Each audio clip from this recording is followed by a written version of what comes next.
Hey, my ladies. Today is Friday, September 27th, 2019, 11 weeks postpartum. So, Michaela's 11 weeks.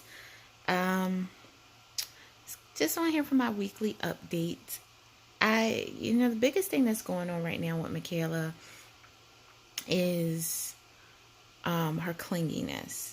So, she has been, since about 6 or 7 weeks, she has been very clingy. Um, I didn't document exactly when it started because I didn't know it was starting. But my mother was up here visiting, and she was here for roughly 2 weeks, like a week and a half. And shortly after she left, Michaela started this thing where she wouldn't go to anyone else but me. And that includes her father, my husband. She will not let anyone else do anything really for her. Well, he can give her a bottle, he can change her diaper, but he really can't hold her. So, to the extent he's giving her a bottle, if she allows it and she's sometime me with that, once that bottle is over, she really doesn't want to be held by anybody but me. She doesn't want anybody to do anything for her, really, but me. And I don't know what caused it. Now, I don't believe in letting your baby cry it out. I know I got this advice. I'm sure everybody got this advice, and everybody will continue to get this advice that you can't hold your baby all the time or they'll get spoiled and you have to put them down and all this. Well, and you can research it yourself that newborns and infants, especially this age, cannot get spoiled. Like if they're crying, they need something. So to just let them sit there and cry at this age is not recommended. Now, I've seen conflicting information on whether that changes from like 6 months to 9 months, somewhere around there.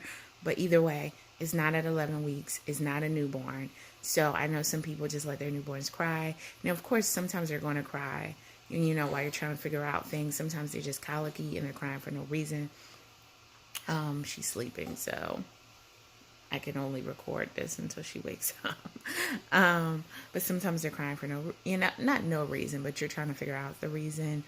Um, but again, some people do just feel like let them lay there and cry. Now, I was not holding her all the time, but I do cuddle her and hold her. She needs that reassurance. And that is very important, especially in the beginning. They don't really know you. They know you, but they don't know you. So you're getting to know each other. You are virtually strangers, despite the fact that you were carrying this baby all this time. You're still strangers.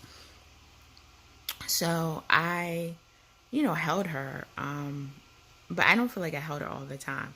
She used to sleep through the night. She used to sleep in her bassinet very well. I didn't have to hold her to go to sleep. I held her a sufficient amount of time, but I didn't hold her all day. And my mother, when she was here, didn't hold her all day. And my husband, he's at work most of the day, so of course he's not holding her all day. But around 6 or 7 weeks, things started to change. She wasn't sleeping through the night as much anymore. Like she used to go to sleep around like 8 p.m. and sleep until like 4:35 a.m. To me, that's great. And she was doing that from like early on. But she and let me backtrack. In the very very first few weeks, you're supposed to wake them up during the middle of the night to feed them. And around 3 weeks, I stopped doing that, to be honest. And at 4 weeks, her doctor told me I could stop doing that. So at her 1 month appointment, her doctor told me I could stop doing it because she was gaining weight. But in those first few weeks, whether your baby will sleep through the night or not, you're supposed to wake your baby up. So just don't want you to think that because they're sleeping through the night, day one, you can let them sleep. You do have to wake them up and feed them, at least in the very first few weeks, until your doctor tells you otherwise. I did start a little bit before my doctor told me, but you really shouldn't do that. Anyway, so she was sleeping through the night and all of that. But then around 6, 7 weeks, things started to change. And I don't really know what spurred this. My mom was visiting. She left. My husband was going to work his normal time, coming back his normal time. But then all of a sudden, she needed to be held a lot more. She became a lot clingier. She wouldn't go to sleep unless I was holding her. She often preferred to sleep on my chest, which I know is dangerous. especially if I'm tired as well. It is super dangerous. You know, when you're pregnant, you know all the things. You're like, I'm never gonna do this. I'm never gonna do that. But it's so interesting that when you're here and you have your baby and you're in this actual situation, the decisions you'll make. So like, we did a lot of skin to skin, and she'll fall asleep, and she was all small and cuddly, and and warm on your chest, and you're exhausted. You might fall asleep. I mean, like, you sleeping while they're on you is not recommended.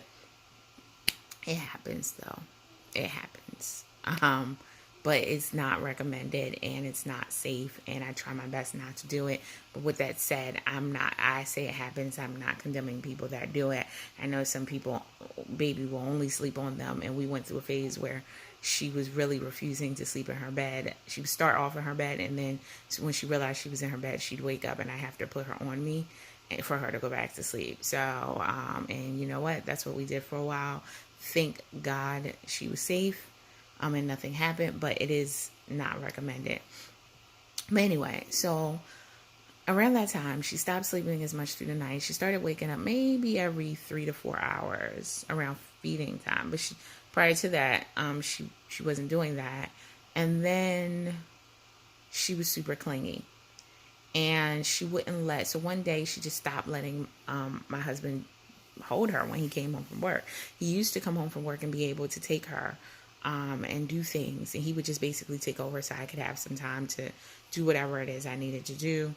But that doesn't happen anymore because she won't allow it. So she will scream bloody murder. And so, like I said, I do not believe in letting her. Sorry, this is what happens when you have a house phone. I do not believe in letting her cry but so long. But I just hung up on the person so the phone would stop ringing. Yeah, I do not believe in letting her cry it out and crying for a long time. But I would let her cry because I'm like, you have to get over this. You have to get over this. I do not want you to basically cry the entire time. Like, I mean, I don't want you to scream the entire time, but you have to go to other people. You can't just be on me because mommy needs a break sometimes. And mommy has a job and will have to go back to work. If I was a stay-at-home mom, I don't know if it would be a little easier. I mean, maybe this would be easier. I don't know if you still want it, but it would be easier because I wouldn't be going anywhere. And no, I'm not going to work right now. My job gives 7 months maternity leave. So, I'm only 11 weeks in. But still, like, the reality is I don't want her to not be able to go to anyone else. And at some point I will have to leave her, for work. And so, it started to really be disturbing. And I thought it was a phase. So like for a little while, and hopefully it still is a phase, but for a little while we were like, okay, but it's been going on for about 4 weeks now. So it's like, when does this phase end? So what's going on is that she won't let him take her. When he comes home, if he, he can, as long as I'm holding her, he can interact with her. If he takes her, she will start screaming. It starts off as a lip poking out the bottom lip, and and it builds. I mean, she like pokes out her lip and makes this face, and then it's like, and she just starts crying and crying, and then I let it go for a while, which is hard. Like, it's hard for mom to hear that crying. I let it go for a while, but then eventually it builds up, and I'm like, okay, let me ignore it. It's like, chalkboard, like grating on my nerves. But I'm like, let me ignore it. And then she started yesterday. She just started, hyperventilating. And she does that. Like, she'll take it to 10. She will like, listen, you don't think I'm serious about this? I will show you. And she will keep going and keep escalating and keep escalating. And it's like, it's crazy. Like, it's like, okay, give her back. I can't take this. She won. Give her back. And so I get her back, and she's still upset. So she, and then eventually she'll calm down, but she's still sniveling for a while. depending on how long I let it go. And I'm trying to wait her out. Like, this is your dad. You're not going to, you let him do something, mainly because I need a break. And he's the only help I have, and I think that's where the problem came from. My mom was here, but she was only here for like a week and a half, 2 weeks. But other than that, it's just been me and her. Except for she's only 11 weeks old. So first 2 weeks, my husband took off, so he was here. So that gives you 9 weeks. And then my mom was here, let's just say for 2 weeks. So that gives you 7 weeks. So for 7 weeks of her life, she has only been around me, like exclusively. And so I think, she just, I don't know. I mean, and I am her mom, but she just won't go to anyone else. And she, and it's sad because I know it hurts my husband's feelings a little bit, but yes, he's a grown man. He'll get over it. He understands that it's not personal, but it kind of feels personal because when she comes back to me, she's not like that. Now, I appreciate how much she loves me. I do, I love that. And I'm sure one day she won't feel like this all the time and she won't want to be around mommy all the time, but I need a break sometimes. It's crazy. And, because I will be going back to work, I'm in the process of looking for a nanny. And like I said, I don't have to go back to work anytime soon, but I'm not sure when I want to go back yet because I could end my leave early.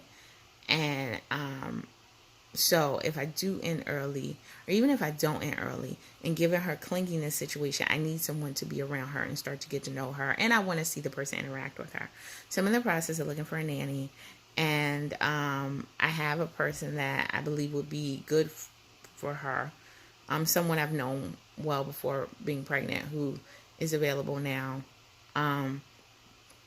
And she's been by twice to visit. The first time she came, Michaela was sleeping. I did not wake Michaela up. So it was whatever. We just talked and, talked about the situation. The second time, Michaela was not sleeping, but Michaela was having a fussy day that day, in Michaela's defense. So she hadn't napped well, so she was having a fussy day. And, when I held her for a while, I fed her, I did all that.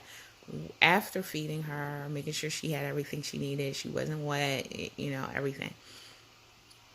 I wanted the woman to take her, and Michaela was with her for a good maybe minute, and it was looking around and was like, oh, okay, you're a new person. And then it's just screaming. It went from 0 to 10. It was no build up on this. At least with her dad, there's usually a build up. There was no build up. It was just like, who the hell is she? Why the hell is she here? Why is she touching me? And she started screaming. And to the point that I thought maybe she was sick because she was in pain. She sounded as if she was in pain. She was screaming. And even when I went to take her back, she would not stop. So she continued to scream and continued to scream. So I was like, well, maybe it's gas. I don't know. I had already burped her, but I'm burping her again. And then I gave her some Milacon and I used gripe water. Her doctor told me you can use both. So I gave her some Milacon and some gripe water. And, because I didn't know, she would not stop screaming. She just would not. Even when I had her, she would not stop screaming. And that went on for a while. And I was like, this woman is never going to want to watch this baby because she's going to think this baby's crazy. Now, what the woman thought is that maybe she just had gas and, and she was like, oh, yeah, the gas pains. But I'm thinking, I don't know if this is gas pains. I don't know if it's gas pains or whether the girl is just crazy.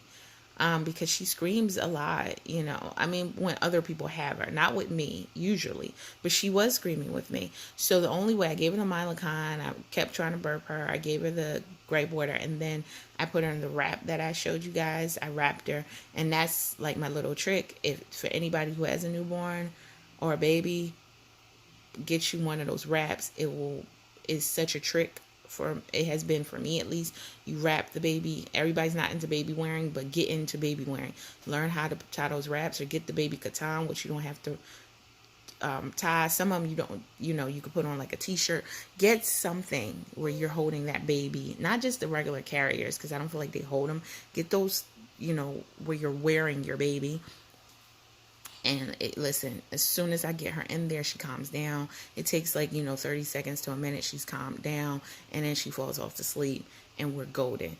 But that's what I had to do because she would not stop, and she fell off to sleep. And she took a nice nap. She took a nice long nap, and then after that, she was good for the rest of the day. Well, it was crazy.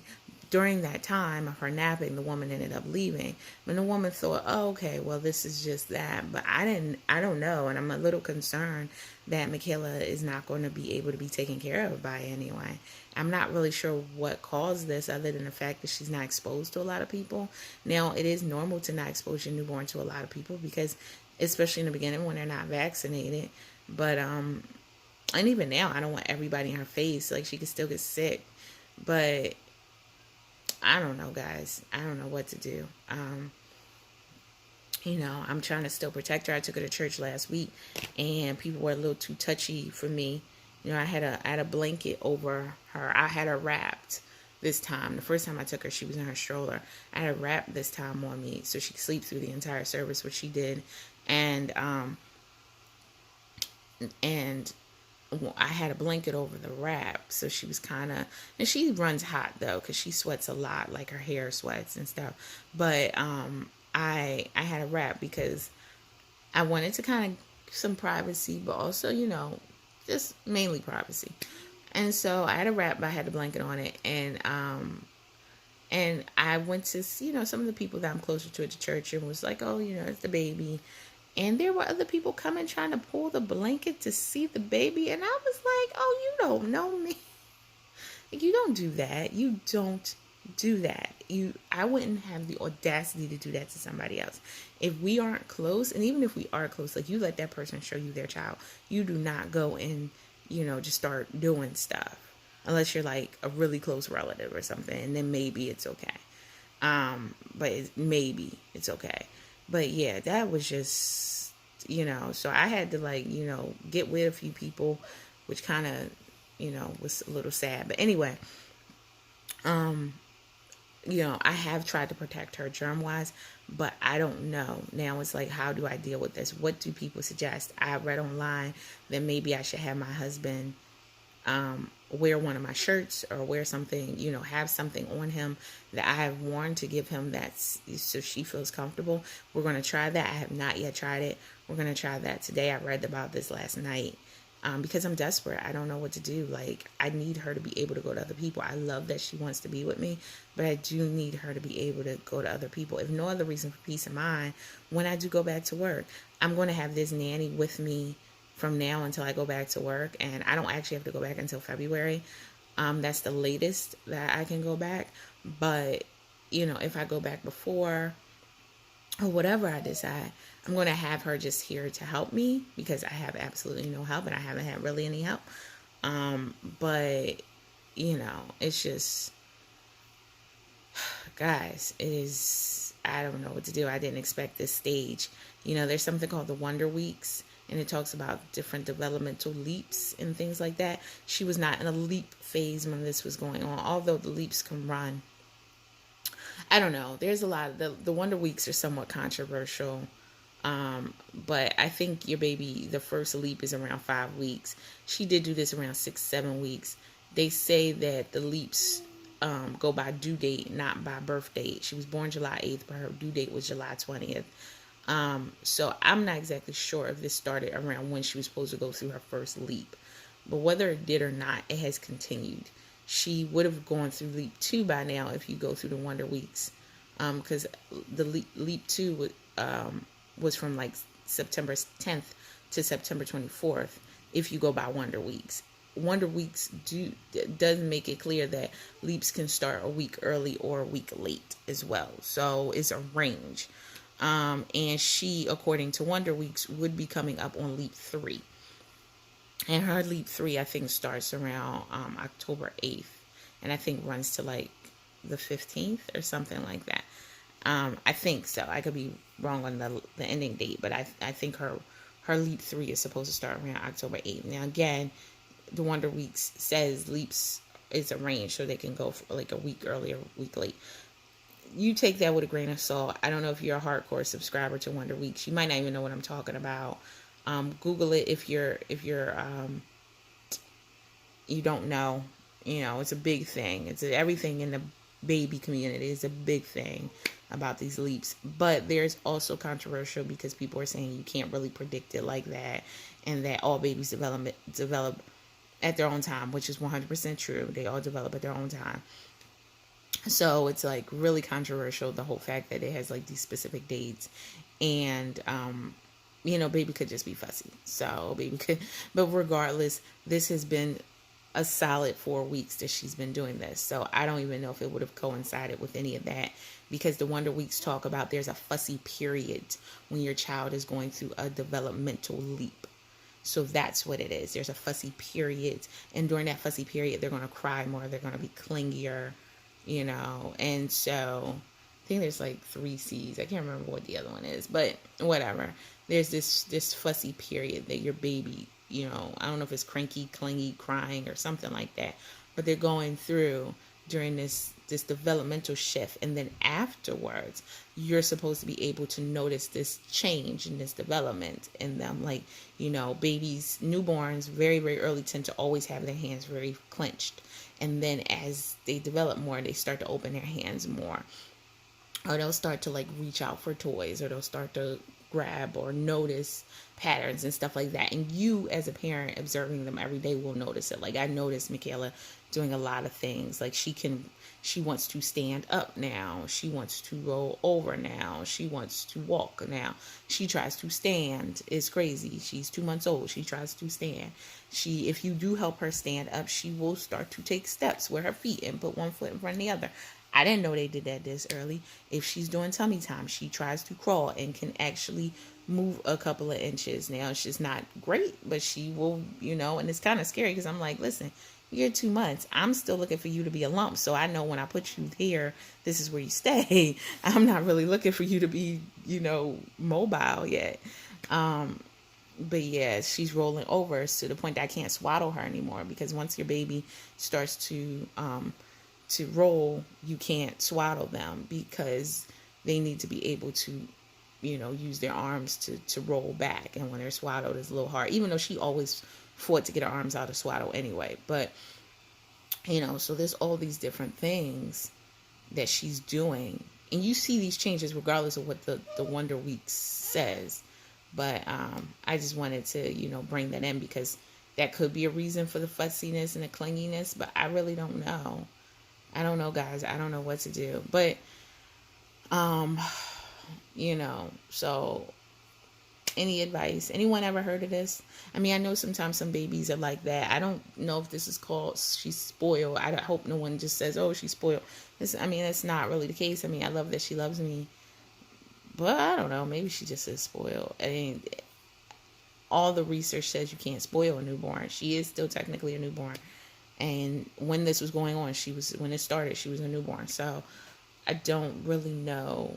I don't know what to do. We're going to try that shirt thing, or I don't know, but put on something that I have on, like a big t-shirt or something. He have to try it. And then hopefully she'll let him, she'll get used to him. Because I don't know, she was fine with him, and then she wasn't. And then when the nanny came, she had never met her before, but she just was like, no, don't touch me. And I feel bad because I have a friend coming to visit me from out of town. She's only going to be here 3 days next week. And she's coming to visit and see the baby. And I'm sure Michaela's going to be like, yeah, don't touch me. And so it's a little embarrassing, too, to be honest with you, because she starts freaking out. And you're like, I'm a good mom. I don't know why she's doing this. I don't, I try. And she's just, I'm like, no. I want her to just be like, she is so happy other times that they might not get to see. And I'm like, no, but she's good, And so I'm like, you're already just showing your butt in the street. Like, I can't have that. But anyway, guys, so that's my 11-week update so far. Nothing else really going on in regards to Michaela. So physically I feel fine. I'm working out a lot. I'm working out 6 days a week. I'm still pumping 8 times a day, trying to get through that. That's the bane of my existence. Trying to build up a little freezer stash. I don't have a big stash, but I'm trying to build up a little freezer stash. I keep most of my milk that I pump in the refrigerator for on demand use, but I do have a little freezer stash started. Um, I have not had sex yet. It's just TMI, but 11 weeks. I haven't been interested, and then I'm hoping to get back to that. It's been so much trying to take care of this baby, and so much. It's so stressful for me. Doing it by myself. I just haven't really thought about it, but I do feel bad about it because I guess physically I'm fine. I've been fine. Like my recovery, other than the blood pressure issue, and immediately, my recovery was great. So I really can't really say anything about it. Like I lost most of my baby weight almost like within a week or something. So I mean, I'm still working on losing more, but I think some of that might have been there before the baby. So, I mean, if I'm being real, um, yeah. So that's a whole nother story. We'll have to do another video about those things. Um, yeah. I mean, that's it, guys. But anyone have any advice? Please let me know what you think I should do. Talk to you soon.